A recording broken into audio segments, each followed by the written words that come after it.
Welcome all. सगळ्यांचं खूप स्वागत आहे आपल्या पुढच्या या व्हिडिओमध्ये. बघा, कॉम्प्लेक्स नंबरचाच आपलं चॅप्टर तेच चालू आहे. कॉम्प्लेक्स नंबरचा पुढचा व्हिडिओ. जे 12th चे मुलं आहेत त्यांनी हे एकदा रिवाइज म्हणून जेई साठी, आता जेई आपली जवळच आहे बघा, दिवाळी नंतर जेई येईलच आपली 1-2 महिन्यात, तर सगळं व्यवस्थित रिवाइज करा. थेरी एकदम व्यवस्थित एकदा ऐका तरी ऍटलिस्ट, म्हणजे तुमचं पक्क होऊन जाईल. एमसीक्यू सोडवताना उपयोगात येईल. आणि 11च्या मुलांनी तर प्रॉपर लिहून घ्या सगळ्यांनी, कारण हे टॉपिक्स आता तुम्ही पहिल्यांदाच शिकता आहात. तर चला, आता पुढचा जो आहे representation of a complex number in a plane. Plane म्हणजे काय? मग XY प्लेन. आपण कसे रिअल नंबर प्लेन मध्ये दाखवतो, XY यांच्यामध्ये दाखवतो, एक्स ऍक्सिस आणि वाय ऍक्सिसवर, तसं कॉम्प्लेक्स नंबर प्लेन मध्ये कसं दाखवतात. आता बघा, complex number represented by a point in a plane. फक्त पॉइंटने दाखवतात. कुठला पण कॉम्प्लेक्स नंबर प्लेन मध्ये कसा दाखवतात? फक्त पॉइंटने. फॉर एक्झाम्पल मी सांगते, जर Z इज 1 + 3i असेल तर हा प्लेन मध्ये कसा दाखवायचा? फक्त 1,3 ने. याला सपोज मी A नाव दिलं, ठीक आहे.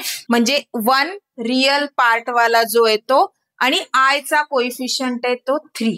ठीक आहे. म्हणजे कॉम्प्लेक्स नंबर प्लेन मध्ये कसं दाखवतात? By a point. म्हणजे आता जर याला प्लेन मध्ये दाखवायचं आहे तर हा +1 आणि हा 3, हा झाला प्लेन मध्ये याचं रिप्रेझेंटेशन. यालाच म्हणायचं अर्गन्स डायग्राम असं पण म्हणतात याला, अर्गन्स डायग्राम. या रिप्रेझेंटेशन ऑफ कॉम्प्लेक्स नंबरलाच काय म्हणायचं? अर्गन्स डायग्राम म्हणा, अर्गन्स प्लेन म्हणा, काही पण म्हणू शकतात तुम्ही. Organs diagram. आता हा जो असतो ना आपला एक्स आणि एक्स डॅश, हा असतो रिअल ऍक्सिस. रिअल ऍक्सिस का बरं? कारण आपण जो आपला पहिला नंबर लिहितो तो रिअल पार्ट आहे ना, म्हणून रिअल ऍक्सिस. आणि जो दुसरा नंबर घेतो तो इमॅजिनरीचा आहे, म्हणजे आय चा कोइफिशियंट आपण दुसरा नंबर घेतो, म्हणून त्याला आपण काय म्हणतो? Imaginary axis. हा इकडे आहेच आपला ओरिजिन. लक्षात आलं सगळ्यांना? रिअल ऍक्सिस म्हणजे एक्स ऍक्सिस, इमॅजिनरी ऍक्सिस म्हणजे वाय ऍक्सिस. रिअल ऍक्सिस वर आपण काय घेतो? एक्सचे जे कोइफिशियंट आहे ते घेतो, आणि इमॅजिनरी ऍक्सिस वर काय घेतो आपण? आयोटाचे जे कोइफिशियंट आहे ते घेतो. ठीक आहे, क्लिअर झालं इथपर्यंत? रिअल ऍक्सिस आणि इमॅजिनरी ऍक्सिस. आणि हे जे रिप्रेझेंटेशन आपण प्लेन मध्ये करतो यालाच म्हणायचं अर्गन्स प्लेन. ठीक आहे, किंवा अर्गन्स डायग्राम म्हणू शकतात. चला, आता इथपर्यंत झालं. आता बघायचंय what is modulus of a complex number.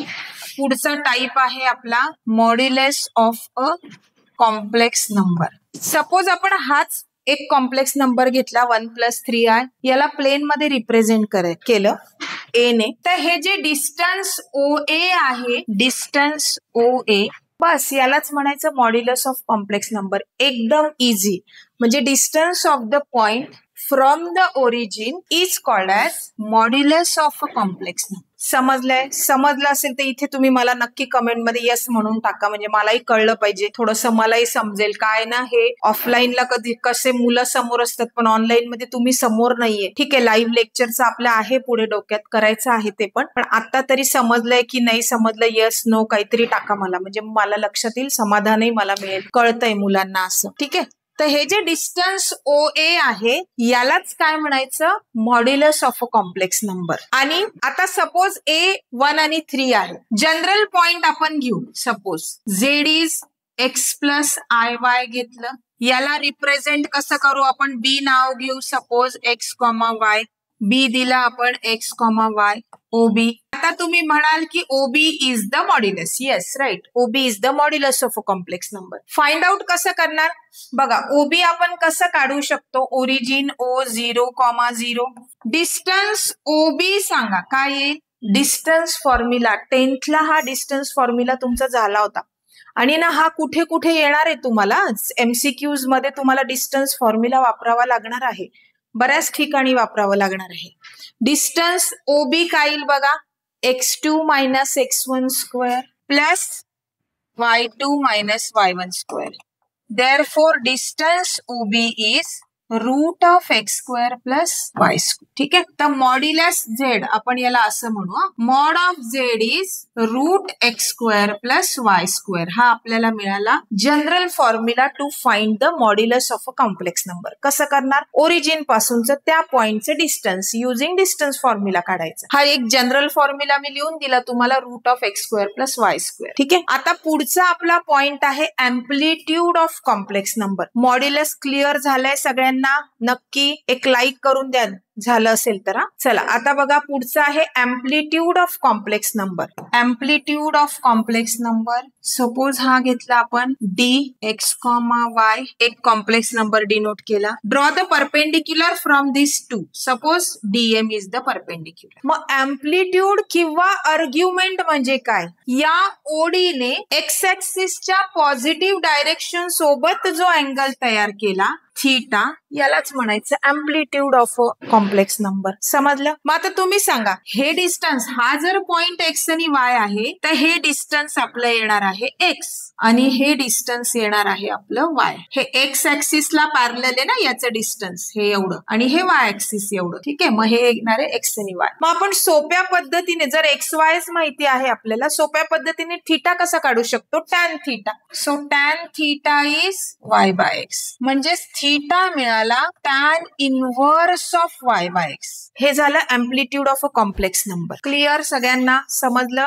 Modulus झालं आणि एम्प्लिट्यूड झालं. परत एकदा बघा, मॉड्युलस म्हणजे distance of a complex number from the origin. Distance of a point of a complex number from the origin. Point कोणता? की ज्याला आपण रिप्रेझेंट करतोय अर्गन्स डायग्राम मध्ये तो. आणि त्याने जो ओडीने तयार केलेला जो अँगल आहे दॅट इज द थीटा. याला आपण काय म्हणू? Argument of a complex number. काढायचं कसं? Tan theta is Y by X, that is theta is tan inverse of Y by X. Clear झालं इथपर्यंत? चला आता आपलं बरचसं उरकलेलं आहे. काही थोडे छोटे छोटे टॉपिक्स आहेत, छोटे म्हणजे इम्पॉर्टंटच आहेत. आता पुढचं बघा, what is the polar representation of a complex number. Polar, suppose Z असेल तर याचं पोलर फॉर्म काय असतं? याच्यावरचे एक्झाम्पल्स घेणार आहे आपण. पहिले हे थेरी कव्हर करून घेऊ. Then polar form of a complex number is r in bracket cos theta plus I sin theta. यालाच म्हणायचं polar form of a complex number. r काय? r is the modulus of a complex number. r is modulus of a complex number आणि theta is the amplitude किंवा argument of a complex number. CN म्हणजे complex number, short form मध्ये लिहिलेले आहे. लक्षात आलं? So polar representation म्हणजे R in bracket cos theta plus iota sine theta is called as a polar form of a complex number. Polar फॉर्मचा use बऱ्याच ठिकाणी आहे, आपल्याला पुढे एक्झाम्पल मध्ये लागणार आहे आणि एमसीक्यू ला पण मात्र पोलर फॉर्म मध्ये येणार आहे. एखादा नंबर कॉम्प्लेक्स नंबर जेव्हा कन्सिडर करायचा असतो तेव्हा आपण पोलर मध्ये घेऊन त्याचं आन्सर येतं. चला आता याच्यावरचं एखादं एक्झाम्पल घेऊन घेऊ. If Z is 1 plus I then find modulus and amplitude आणि पोलर रिप्रेझेंटेशन त्याचं करायचंय. ठीक आहे. कम्पेअर करा एक्स प्लस आय वाय सोबत आपला जो गिव्हन कॉम्प्लेक्स नंबर आहे. तर एक्स किती मिळेल आपल्याला? एक्स इज 1 आणि वाय पण 1 मिळेल. आयचा कोइफिशियंट आयचा कोइफिशियंट. बरोबर ना? आता आर कसं काढणार? R is root X square plus Y square. So R is root 1 चा स्क्वेअर प्लस 1 चा स्क्वेअर म्हणजे आन्सर मिळालं रूट 2. मॉड्युलस किती आलं?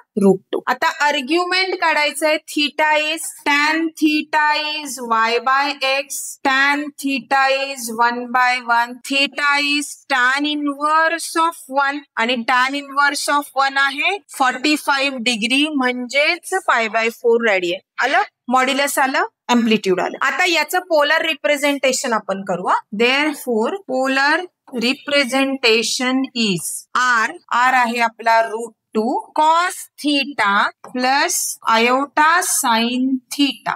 हे झालं आपलं polar representation of a complex number. खूप इझी आणि एकदम तुम्हाला इतकं व्यवस्थित सांगितलेलं आहे ना की डाऊटच येणार नाही. एकदम कन्सेप्ट क्लिअरच होऊन जाईल. काहीही डाऊट असला तरी एकदम मेसेज करायला विसरू नका, अजिबात विसरू नका. मी तुमच्या मेसेजची वाट बघते आणि भेटूया पुढच्या व्हिडिओमध्ये. आता दोन तीन महत्वाचे टॉपिक्स बाकीत आपले कॉम्प्लेक्स नंबरचे. ठीक आहे. पुढच्या व्हिडिओमध्ये मध्ये कंटिन्यू करू. नोटबुक मात्र कम्प्लीट करा सगळ्यांनी. तुम्हाला नंबर जो आहे ना, माझा फोन नंबर दिलेला आहे, पर्सनल फोन नंबर, तो डिस्क्रिप्शन बॉक्स मध्ये टाकलेला आहे. काही जरी वाटलं तुम्ही कॉल पण करू शकता, मेसेज करू शकता. जर तुम्हाला नोटबुक चेक करून घ्यायची असेल तर मला फोटो पाठवा, मी ते सुद्धा करून देईल चेक. ठीक आहे. आवडला असेल तर लाईक करा, शेअर करा, सबस्क्राईब करायला विसरू नका. शेअर जास्तीत जास्त करा, खूप जणांना उपयोगात यायला पाहिजे आपले व्हिडिओज.